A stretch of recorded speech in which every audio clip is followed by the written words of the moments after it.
on now. Oh, maybe not. I have one of those very serious faces. I don't think so. Do you know what? We got there in the end, and thank you so much. We are a little bit late, but thank you so much for joining me here last minute. Carla Brown from the US, from Santa Cruz. Santa Cruz, California, that's right. I can't wait to get to know you a little bit better and hear all about what you're about and so on. This is a true impromptu conversation, because impromptu is like ding when it just happens, isn't it? So, thank you. It's afternoon here, but you've literally just got up and had breakfast or so. Yes, yeah. It's a new day here. It's always a new day somewhere. That is true. That is true. So tell me about you and your work and what you're doing and so on. We're just going to have a conversation. It's not like I'm going to ask you specific questions. Yeah. Okay. Great. Well, you know, I may do, but you can ask whatever you like. And I'll just give you a little background, since we don't really know each other that well. I have been a laughter professional since 2008. And when I found laughter yoga, I just was I felt like it was created for me, because I was already like celebrating life, and I was just like putting my arms up in the air and just pretending to be joyful when I wasn't really feeling all that great. Oh wow. And yeah, it just so that kind of came from an experience I had in my late 20s. I contracted an illness that left me temporarily paralyzed.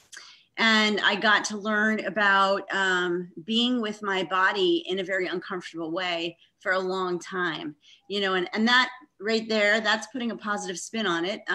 The first, you know, maybe 6 weeks was like, okay, this is another challenge. I can get through this. And then, having never been sick that long, I really kind of went down. And you know, the thing that you learn in this profession over time, especially if you're laughing every day and you have a laughter practice and you're leading laughter classes and your whole life is about laughter, what you learn is that the capacity we have for joy is directly equal to the capacity we have to be with pain and to be with sorrow. I love that. I love what you're saying there, because this is one of the things I thought, and I've been practicing for 8 years or so. This is back in 2010, I thought there was something not right. And it was that whole thing about, I felt at the time I'd been laughing every day and so on. So I'd been ignoring all these other sides of me. And I felt that imbalance. So I really love what you're saying. Sorry for interrupting you there. Go on. Okay. Well, I really appreciate you acknowledging that, because I felt something similar, you know, having a laughter practice. And so I spent a time when I was paralyzed. It's just like, it was involuntarily, you know, like I didn't be like, I'm going to go into the cave and meditate forever and face my demons. You know, that's not how we're doing it. The modern person in this modern world is not doing it that way. The way it's happening is trauma, catastrophe, devastation, loss. And so we all have that. And that is our humanity. That is our common connection. And for me, you know, that happened in my late 20s, and I spent about 18 months in deep relationship with this experience of not being able to move and just being with my depression, really, and my depression and my loneliness and my anger and all of those emotions. Did that come out of that paralyzed condition you had, or? Yes. Yeah. The condition. So before that, you were okay, and your mental health was. Oh yeah. I was in the best shape of my life. I was going to the gym 6 days a week. I was running. I was lifting weights. I was, you know, yoga. I was doing everything. Like I was the perfect blah blah blah blah blah. Right. So it's so perfect when the ego gets broken down like that, because if there is truly a deeper calling for our lives, that happens when we come up against these walls, but we can't always see it the first, second, third, fourth, fifth, sixth, seventh time, you know, and sometimes we need to sort of be that rock that gets washed in the ocean until those hard edges begin to smooth. So, you know, that's really what happened to me over 18 months. It was sort of a deep dive involuntarily into the shadow side. And I came out on the other side with a lot of tools, but still kind of pretty unsure. And then without going through the rest of it, you know, we just keep having those experiences, those sicknesses, those losses. And I came recover fully, or have you had like setbacks, or did you recover fully from it? Oh, yeah, I basically recovered fully. You know, it's a type of an experience where, you know, your muscles, there's a thing around a muscle, around a nerve called the myelin sheath. And so the myelin sheath has to come back in order for the nerve and the muscle to talk. And I know all about that, living with MS in my family. Oh, yes. Okay. So, so nice to meet you. Yes. Gosh, your nerve cells were stripped completely. I nearly said something else, but you know, sorry to you as well. But really, you know, in other conditions, it's like slowly deteriorating. So that is like, wow.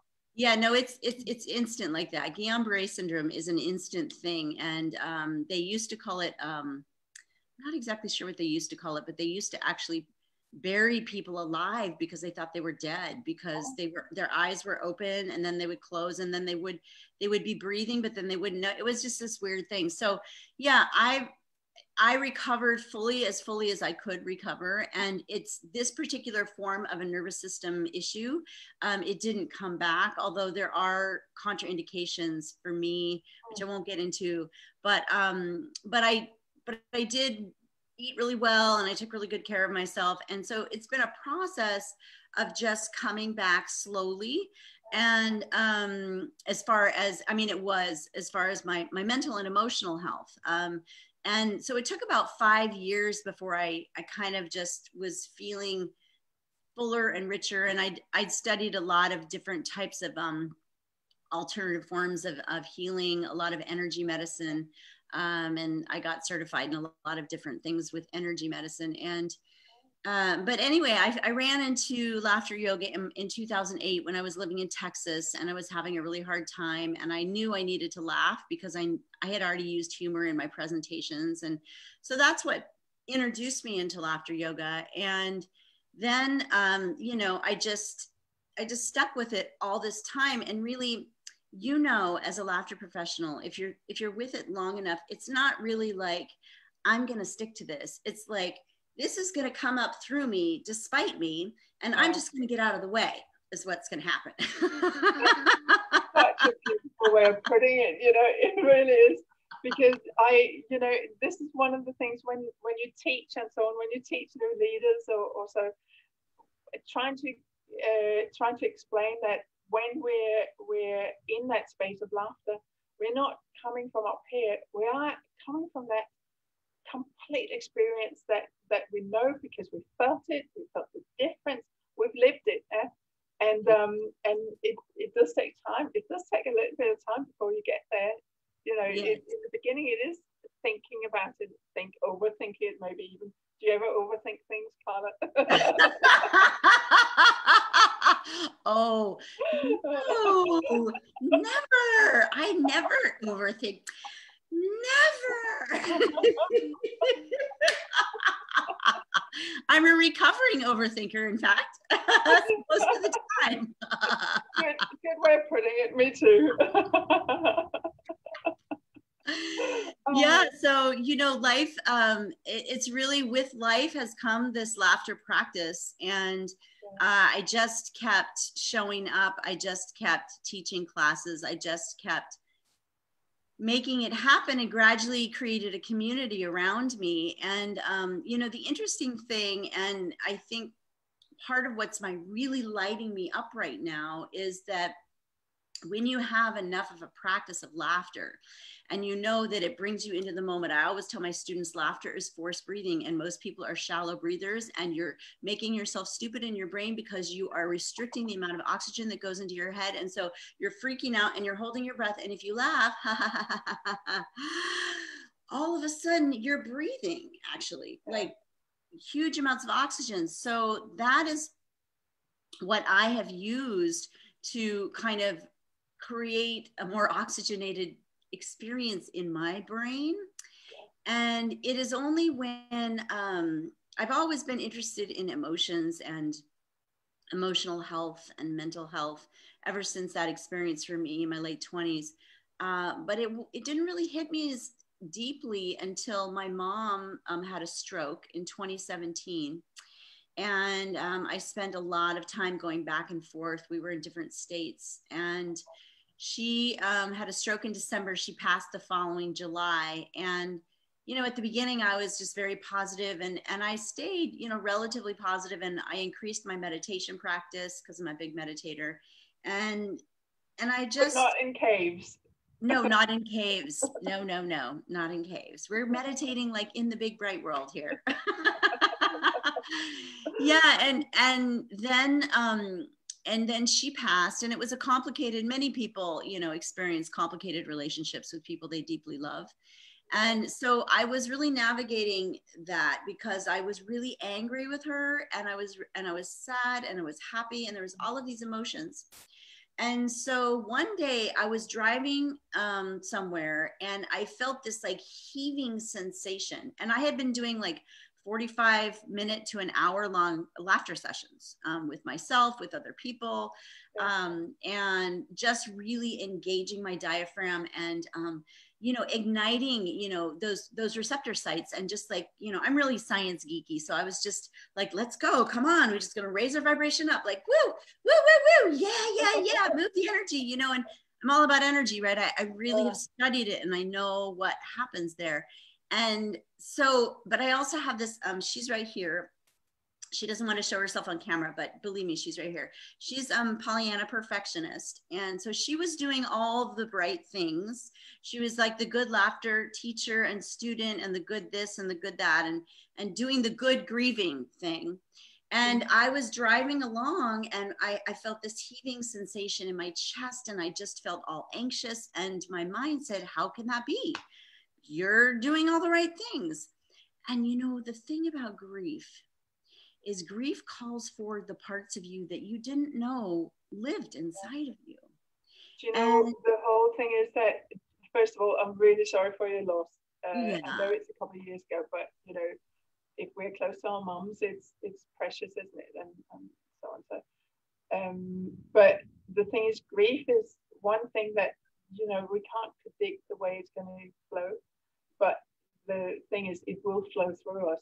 Absolutely will flow through us. And if you're saying you're really working your diaphragm and so on, doing all the right things with the diaphragm, this is what we do, isn't it? This is also where, you know, our solar plexus is right there. And this is where all these pent up emotions are kind of getting reignited and released.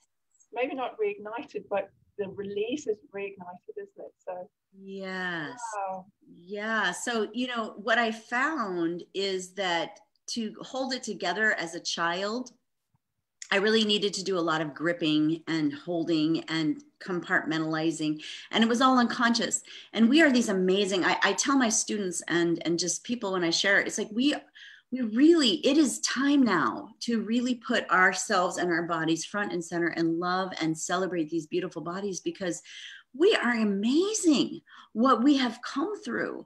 And so to learn how to navigate through the emotions, to cultivate more resiliency in the mind, in the body, in the nervous system, it's imperative. Look at these times we're in. I know I don't live in the UK. I live in the United States, but in the United States, we are experiencing a political crisis. We are experiencing a racial injustice, like experiences, Black Lives Matter. We are experiencing here locally huge fires that have wiped out, you know, hundreds of people's homes, displacement, massive trauma. It's called shock trauma. When it happens instantly, you have no idea it's going to happen.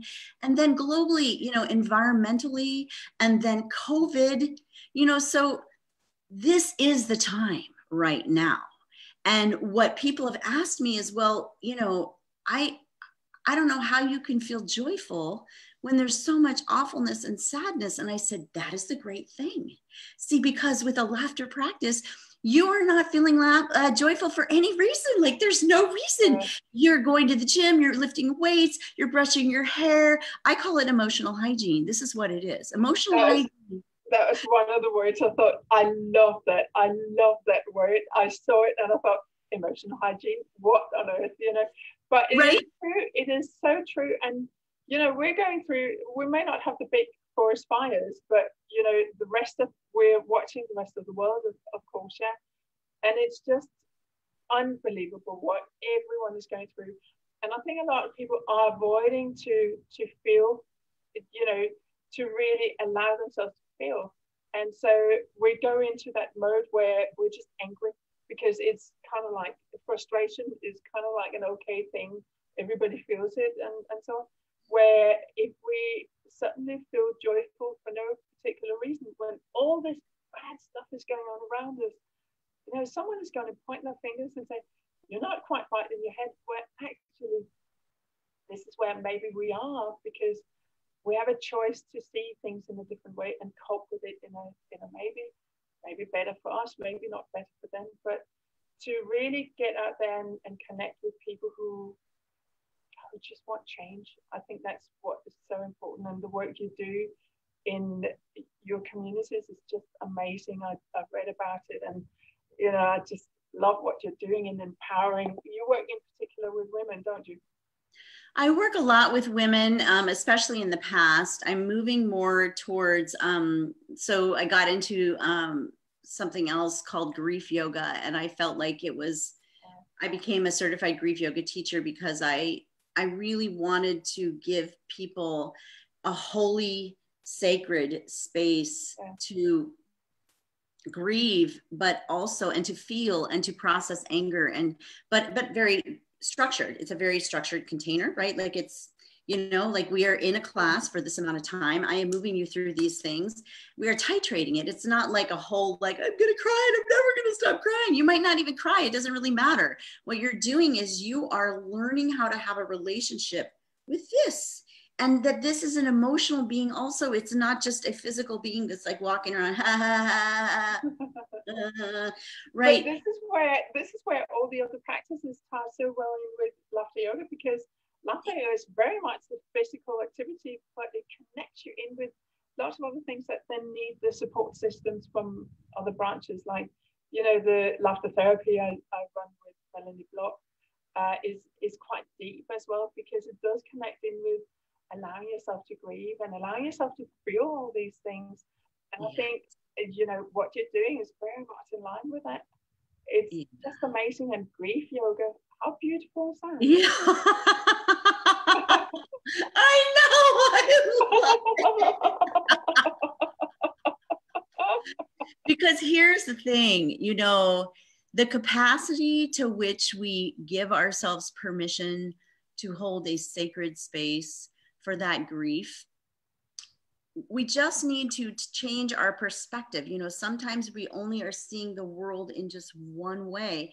And if you go to the other side of the table, you can see that the reason that we are grieving is having to do with how deeply we have loved. Yeah. And when we are not fully feeling these deep emotions that are painful, that we really aren't conditioned. We haven't been taught emotional hygiene. We aren't conditioned to be with pain and suffering. But when we are, it restores our humanity, and it gives us the capacity to be in hard situations and be like a child, be like a baby, and feel the authentic feelings, not the story of the feelings, like woe is me, but like and then, okay, I'm okay. People are here with me. I'm going to be okay. I'm terrified right now, but it's going to be okay. And then you could be like, I don't feel good. And then when you have a laughter practice, your body's smiling. So it is scary. It is scary when these things come up. But the thing is, it's life, isn't it? And the more we ignore it, the more it builds up and maybe ends up being some sort of condition that we don't really want to have, because there are so many illnesses and so on. And a lot of them relate back into all the emotions we harbor and store up and we don't release. And to be able to create a safe space is just so beautiful and so valuable. And I can't even say how much I admire you for giving people this space, because often, you know, we go through grieving, and we're grieving and we're grieving and we're crying, and something comes up and we cry some more because there's a memory that's being triggered. And people are not insensitive on purpose, but sometimes people can say stuff like, haven't you cried enough about that by now? You know, and I know it's not people being mean or anything. It's just how we grow up. Yeah, and like you say, we're not taught to cope with this. And I think as long as there are tears, it means there's stuff to grieve. Yeah, well, and a lot of times when people, I will say, offer their opinion unsolicited, it's many times because they don't know how to be with their own discomfort and pain. And so why I love combining laughter yoga and grief yoga is that it's a both and. Like, we are all of it. And when we begin to explore into those shadow regions, it's like compost, you know, like it changes us. Like the seed, in order to grow, it needs the dark soil, the dark, moist soil where there is no light. So it can germinate and it can begin to take its roots down. And then from the darkness springs out like this plant, and then it can use the sun. But like just a dry seed sitting there in the sun is not going to grow. And so it's like befriending grief. When we befriend grief, because oftentimes, I'm sure you've had this experience, you've been doing this forever. You know, you're in a laughter class with people, whether it's a class or a training, and we're like, and people are like, what is she doing? And, you know, I always address like, okay, if your judgmental mind hasn't come up yet, I'm wondering where it is, you know, because when we're all walking around, many of us, like we're just living from here up. And so we're not really, like, there is so much going on here. And believe me, being paralyzed, I know, like I couldn't. Oh my gosh, that must have been a fantastic rediscovery and reconnection and rekindling with the rest of yourself. I mean, what's the first thing, now you're saying it, what was the first thing you did when you sort of got that, oh my gosh, I can move again. Oh, I can feel this again. I'll tell you, the very first thing I was excited about was flossing my teeth. Oh. No, like I didn't have any. Oh my gosh, yeah. And so I couldn't, right? You know, I couldn't hold the floss. Oh, the second thing was pushing the buttons on the radio in the car, pushing the buttons, because I didn't have any, there wasn't, you know, and then the next big, huge hurdle was, I you know, majored in dance in college, and I got to go to a dance class and actually fully participate. And it was like, you know, like so amazing. Like, and that is why I think that I know that experience took me to this joy of life. Yeah. That's why when I said, like, I did this a lot and then I found laughter yoga, because you know, if you're watching this right now, why don't you just try taking, like, you know, a tie from your robe or something, or like, you know, a scarf or something, and just wrapping it around your hands just for fun, and just walking around like that all day long. Okay. And just see, I mean, don't do it too tight. So we're not cutting off circulation. Come on, be safe. But I just want you to find out. And then at the end of the day, take them off and see how grateful you are for your fingers. You know, and for it's a really, really good exercise to do. Wow, Carla, it's not something you think about. It's like when you, you know, the closest I come to actually think about that experience of not being able to feel your arms with. And this is like a really, really long time ago. I was really young, and I was in my first flat I bought there in Copenhagen, and I was coming home from work, and I thought, oh, just have a snooze on the sofa. So I lay down on the sofa, and then I laid with my arms up here, and I woke I woke up 2 hours later, and I'd just completely gone flat out. New job, new like life. Yeah. And when I woke up, my arms were still in this position, and the circulation had been cut, so they were totally asleep or numbed. Yeah. And it was like I couldn't even move them. I couldn't even move them because they were so like numb and dead, sort of. Yeah. And it took me like, when you go, I do know. But it's the closest I get to thinking about the experience you had when suddenly it starts coming back in, the sensation comes back. Yeah. When your circulation has been cut and the sensation comes back, it's like pins and needles. So it wasn't nice. Yes. It was not nice, but I can imagine that, because I wouldn't have been able to press a button with those arms either. No, you can't. For such a short period of time. So I haven't 18 months. 18 months. Wow. Yeah, and you know what's interesting? I learned a couple things about the body, and this is why I'm so passionate about this. This is just like, oh my gosh, this is just my joy. So when it first was an onset, it's a very quick onset, and I was in bed for like 10 days. I was getting different IVs and different treatments. And then I finally went back to PT, and they were trying to help me. I mean, I had some teeny bit, they wanted to get me moving as quickly as possible to see if the myelin would start to come back to the nerve. And so my trunk was working, my limbs were just completely paralyzed. So it wasn't my diaphragm, it wasn't my optic nerve. So I was really grateful in that way. I was breathing on my own, all of that, really great. So I remember they had me standing, they were trying to stand me up. I was sitting on this thing, and they were like, you're going to stand up and we're going to start to have you walk. And I went to stand up and I fell forward. And, there was two people there, and they lifted me up, and they said, you have to use your torso muscles to hold your body up.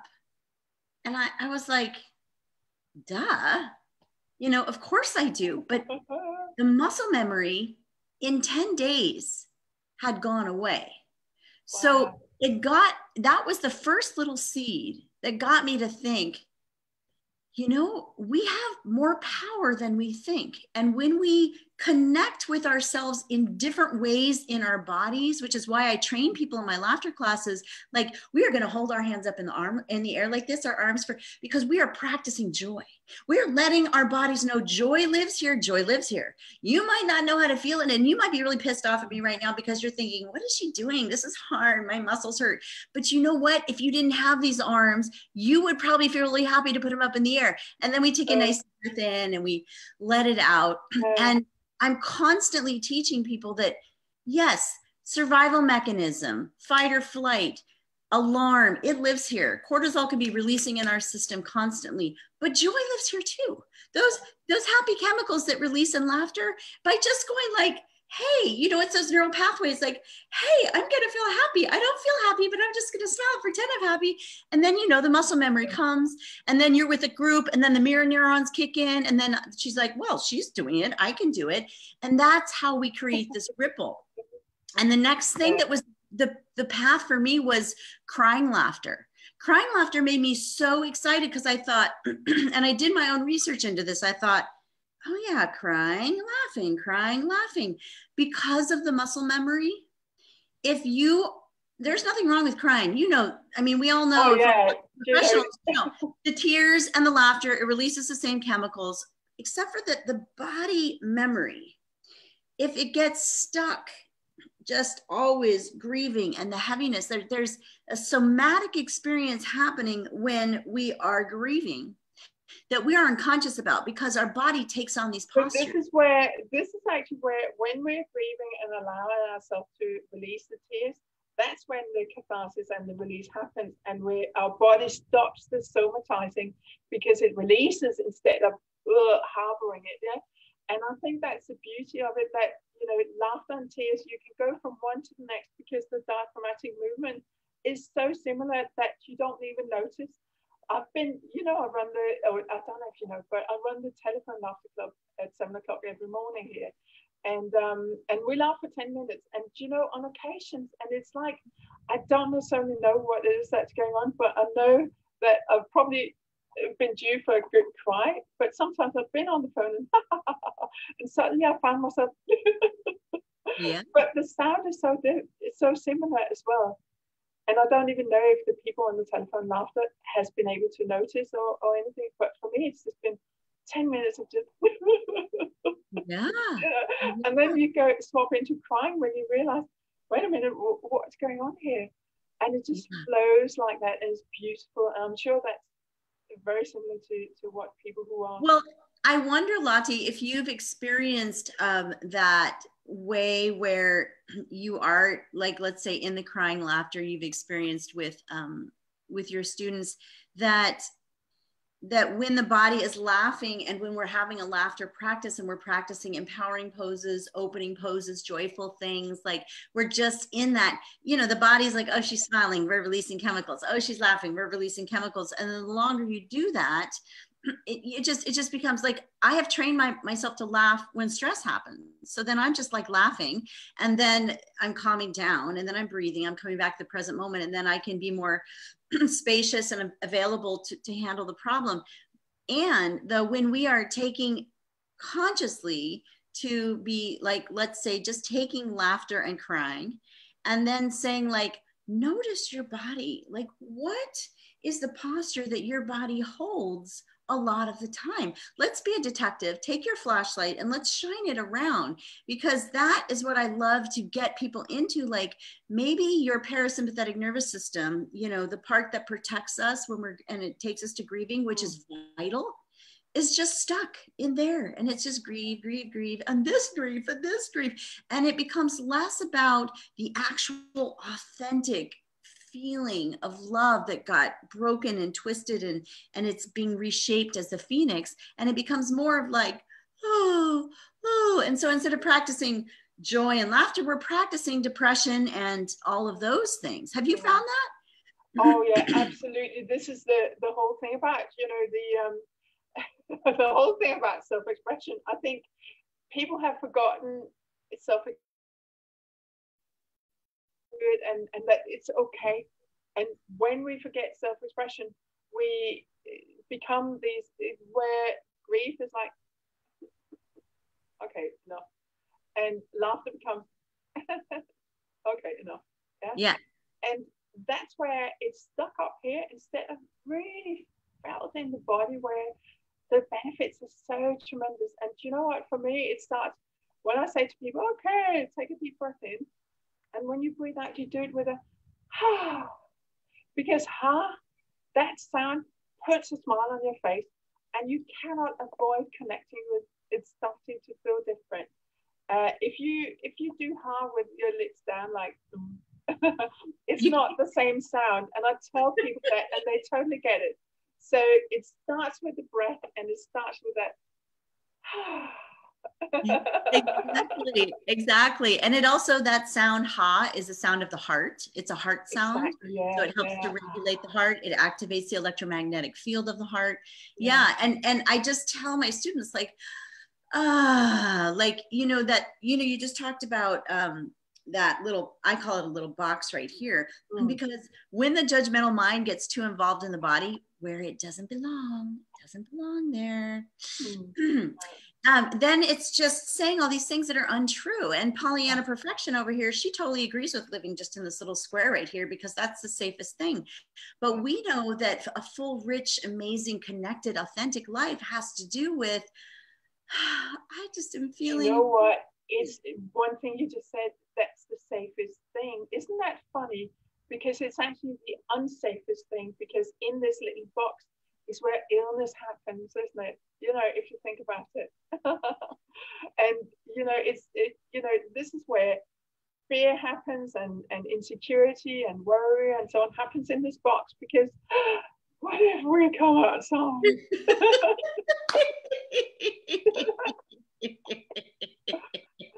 Well, you know, I mean, let's say you see something that shocks you. It's and then you don't know what to do. So then that gets held in the body. And then the body says, oh, okay, because the body's smart. The body's just like a scientist, right? The body's not judging anything. The mind's judging things. The body's like, and then another thing, just like that other thing came up, and the body goes, oh, I know what to do here. Okay. I'm going to hold my breath in. All right. And then you just gather those things. So if you have your scientific box here without like saying like, okay, but that's not actually happening to you and you actually are safe, then the body just goes to any type of a shock that happens to people. We restrict breath, we hold in the la, la, la, and then pretty soon you're just living a rigid life with no breath and your eyes are up here and you're releasing cortisol all the time and you're just unhappy, right? Oh, that is so true. It's, do you know what, talking about it's really interesting because it's really serious for a lot of people, and here we are sitting laughing a little bit about it. It's not for mockery or anything. It's just because when you think about it, it just doesn't make sense, does it? And the closest or the best reaction for you and me to do when things don't make sense is just laugh in the face of it, isn't it? So yeah. For a lot of people, it's real, isn't it? And it's life, and it's safe, and it's right now people need to feel safe. But I think the important thing is that we're providing a really safe space where they can allow themselves to step out and have that safety net removed for that this short period of time, because we are the safety net, aren't we? You know, if you think about it. Yeah, I mean, our ability to respond to our environment. So I feel like I want to just lead us through an exercise together. But before I say that, I just want to say to those of you watching this video, your feelings matter, and your experience that you're having of suffering in your mind, even though we hear a lot, you know, suffering is optional and that the mind can create a lot of suffering. There is a place way long ago where that experience of suffering needed connection. It needed support. It needed something that it didn't get. And so that little wounded part inside continues to gather evidence for why it's not getting the support it needs. And pretty soon we've got a wellspring of a suffering inside of us. So that suffering, it needs tending and it needs connection. And when we take the time to deeply connect with that, then what we're doing is it's alchemical. We're transforming it. So for those of you that may not have a laughter practice per se, or are sitting back here sort of like the skeptic, because believe me, I'm very much, it took me 4 years of laughter practice, teaching classes where I thought, oh my God, this is so stupid. I don't want to do it. Why are we doing it? But I was teaching the class, and that but I'm glad you say that, because a lot of people will think, and a lot of people also think, oh, this is not for me, or what are they on about, and so on.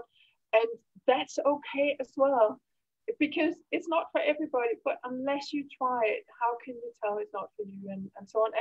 And the thing, it does take time, and you know, to begin with, maybe it does feel strange or feel something that is not what you're used to feeling, but it's fantastic on the other side of it, because it's just being persistent and saying, well, do you know what? I do want to transform whatever it is that's going on in here, and I want you to transform it big time, because this is not serving me. But it's getting to that realization, isn't it? And anywhere people are in their life right now is perfectly okay, no matter what. And you know, I also hear people say, well, you know, it's easy for you. Yeah, I have practiced a long time, but you know, there are also lots of different dramas and traumas and stuff that's been going on in our life. And, you know, when people hear about different things, and, you know, if I share a little bit of what I've been going through, you know, lots of people say, oh, how can you laugh now because of that? Just like with you, you've gone through that really significant life change, and with all the emotional and mental health going on as well. I mean, it's a big thing, and here you are just going. But that's why we call it a practice, right? Yeah, exactly. It's a practice. Like you just, you know, the first time you ride a bike, the first time you maybe work out, the first time you try anything new, Yeah. The brain, there's this part of us that wants to stay safe and doesn't want to try things. And that's why we need support. And actually, you know, support is normal. Like when we're born, we cannot survive without support. We need connection. It is vital and imperative to have connection as a baby. We need that physical touch, that oxytocin, that, okay, I'm comforted. Our nervous system needs that. And so I like to say, you know, all is welcome here. All is welcome here. You can be a pessimist. You can be grumbly. You can be judgmental. You can hate what I'm doing. But as long as you are willing to breathe a little more and fake a smile a little more, as long as you're willing to do all of those things, then you are willing to have a new experience in your body. So just keep showing up and asking, you know, ask for help. We're allowed to ask for help. It's okay. We don't have to be these fierce, independent people that just, you know, go out into the world and I can do it all on my own. That right there, that is how our society crumbles. We are there's still a lot of crumbling to do, because there are so many people still who, and you know, I'm very good at keeping it to myself, because I can do it myself, you know. Yes. I'm okay to, but the thing is, when you reach out to people and say, can you help me here? Whichever way we say it, it just transforms the experience of life altogether, because suddenly you know and you feel and you sense you're not in it by yourself. No matter how personal the experience is, you're together in going through whatever it is you're facing. And that's what we do with our work as well. We really create that support for people to know they're safe. And of course, it's a relationship, isn't it? It's a relationship between their new themselves out of their little box and us, supporting them all the way. And then they go with the people in their lives, the rest of their lives as well. Yeah, you know, I found what laughter yoga is for me is it's connection. Yeah. It's connection with breath. It's connection with body. It's connection with the present moment. It's connection with joy. It's connection with other people. And, you know, during this time of COVID, where so many people are still sheltering in place and staying at home, you know, yes, I'm an extrovert. So, you know, being inside all the time, not around people is a hard thing. But seeing all these beautiful faces on the screen and getting excited and joyful and just pretending. And I know that you know this, for those of you that are listening to this that know this, our imagination, it is our greatest gift. And we still have it with us. Just because we lived in the imaginary world as a child doesn't mean it goes away when we become an adult. We just have a linear left brain that gets developed. And then it is our task, it is our opportunity to marry the two, to take that linear left brain, which really just knows, I will do A to get to B to get to C, like get in the car, start the car, drive to the location. It's not like you're an awful person, you don't deserve to get in a car and drive. That has nothing to do with anything. That's just an overactive mind. Then you take the imagination, and the imagination says, I would love to have like a laughter picnic. It's going to be all by myself because we're in COVID. And oh yeah, I forgot there's fires outside. So I can't even go outside. So I'm going to have a laughter picnic in my house, right? And you will find, if you hang out with enough children, I have done this over and over. They will say, okay, I've had this. I'll give you an example. I had this little friend. She said, okay, Carla, pretend that I'm the mom and you're the daughter. And we just went along like this for like 20 minutes, you know, and then pretend this. And every sentence started with pretend this, pretend this. And I started getting to it in a flow, like, oh yeah. And then I said, okay, well, pretend that, you know, I want to have my own party and I want to have blah, blah, blah. And then she looked at me like, no, this is my party and my game, right? So then you get to watch the ego, right? But the point is Can I ask you a question, Carla? Do you have a cape? Like a super cape? I don't have a cape. I should have a cape. You know what? Can I just suggest you get one? Because what you just said reminds me so much. This is back in like a million years ago, back in the 70s in Denmark, there was a children's program that was called Super Carla. And Super Carla was the coolest kid ever. And she was super, yeah. She was super girl. She could create miracles and all sorts of things. And she, whenever she said, okay, Super Carla to the rescue, or whatever her words were, and she put on this cape and she put on this hat, and she was Super Carla. Wait, this was a show in England? Pardon? No, that was in Denmark. In Denmark. In Denmark? Yeah. I have to watch that. Like, I have to see that. Like, oh my God. I'll send you a picture.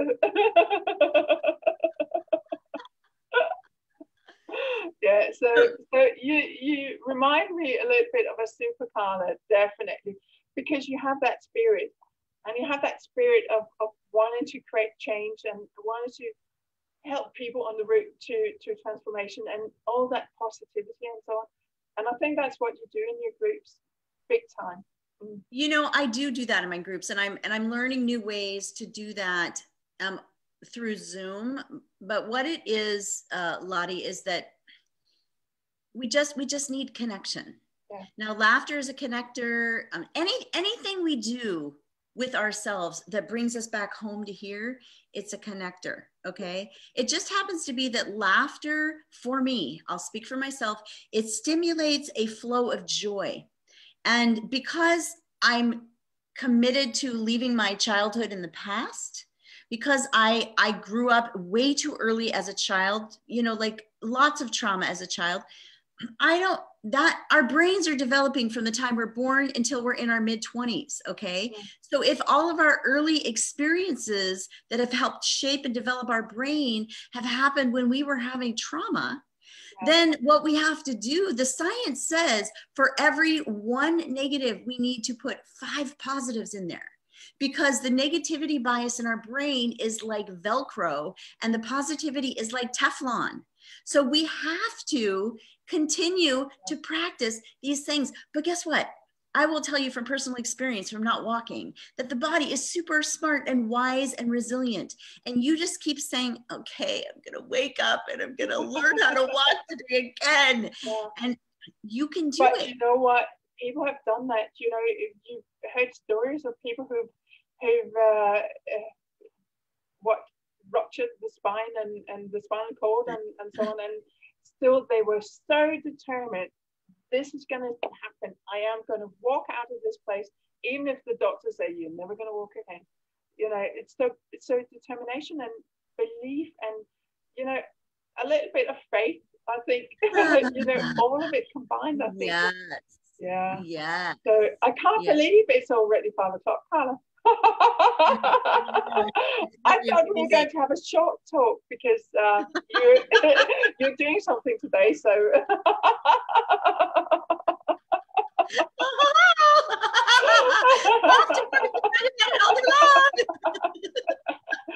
oh, I could speak with you forever, because this is really one of the key things.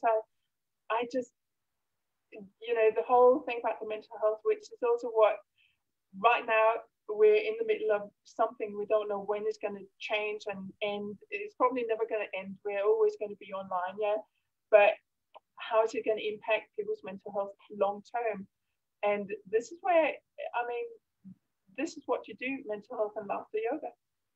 So let me do a quick exercise, because I know we started late. So let me just do a quick exercise. So first of all, in my grief yoga classes, we bring laughter yoga. Laughter yoga is in the grief yoga class, because we need to feel deeply and then move out. So I'm just going to give you a little exercise you're going to do with me. Okay. This is coming from grief yoga, and then you're just going to copy me. So you're just gently tapping your own body. Now, for people watching this, EFT as well.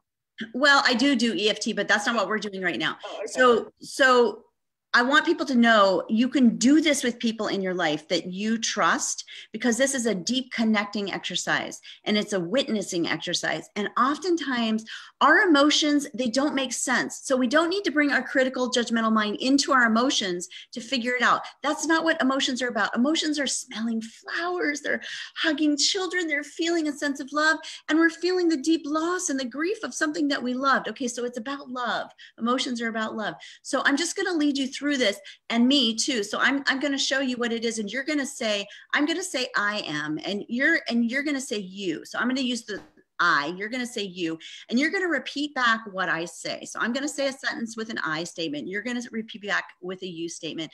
And we're just going to go through a few of these. And I want the viewers to see this, because do this, because this is validating that you're feeling certain ways, and then we'll just move into something. You don't have to look like Lotte and I. We've been laughing for a very long time. So, but I'm just showing you what's possible. Okay. So let's just go with this, Lotte. So I'm going to say it, and then you'll catch on. Okay. So I'm feeling concerned. You're feeling concerned. I feel sadness. You feel sadness. Lots of people have lost their homes, and I'm feeling really sad about it. Lots of people have lost their homes, and you're feeling really sad about it. And I have a big heart, and I love deeply. You have a big heart, and you love deeply. And sometimes I'm scared to know what to do to help. Sometimes you're scared to know what to do to help. But I'm feeling better just connecting with you here right now. Oh, but you're feeling better just connecting with me here right now. Yeah, and it really makes me want to laugh. Oh, do you know what? That feels so good. What great exercise. Yeah, so. Oh, well, was I meant to say that back to you, by the way? No, that's like okay. Laughing. But that's okay. So this is what I want to say to people. Your mind is powerful. And if your mind can take you to heavy, grieving, worried states, worry is just a practiced habit. If it can take you to those worried states, which worrying really doesn't do anything for us, but it's a good habit, then we can start to do something different. We can start to laugh, even faking it. We can reach out to someone. I encourage you today or tomorrow to decide that you're going to put a new set of colored glasses on that have joy in them. And you're going to put your feet in a new pair of shoes. And you're going to keep bringing yourself back to a place of like joy is possible, lightness is possible. Even the happiness is here. It's fine. It's the compost pile. We're changing things around. You need the happiness. It's fine. Let's just not go there every time. We're not going to like sit and eat our lunch at the compost pile every day. We're going to go out and have wonderful times too. Let's do that. Let's have balance. Oh, that is such a beautiful message to leave people with. And you know what? There's so much more to say, Carla, but hey. Oh, thank you, everyone. Do you know what? Thank you so much, Carla Brown. I mean, what a fantastic meeting, first meeting. I'm so chuffed. I'm really chuffed. Thank you so much for being here with me today. Oh, thank you. Real, true, impromptu conversation, I'd say. Oh, gosh, it was so impromptu. And you know, if you want information from me, you can just send me a private message. I teach grief yoga classes online. I teach laughter yoga online, and I'm sure Lotte and I are going to be doing something in the future together. So look for that also. Yes, and the video will be on YouTube, and all your links and details will be on the YouTube as well. So great. Yeah. Awesome. Thank you so much. Have a lovely, lovely Sunday, and I'll see you soon. Laughter, love. And living from joy. Keep living from joy. Live from joy. Don't live from fear. That's really intense. Live from joy. We can do it. We could have plenty of final words here, couldn't we? But your company, living from joy. So thank you so much. Thank you. Thanks, everyone. Bye.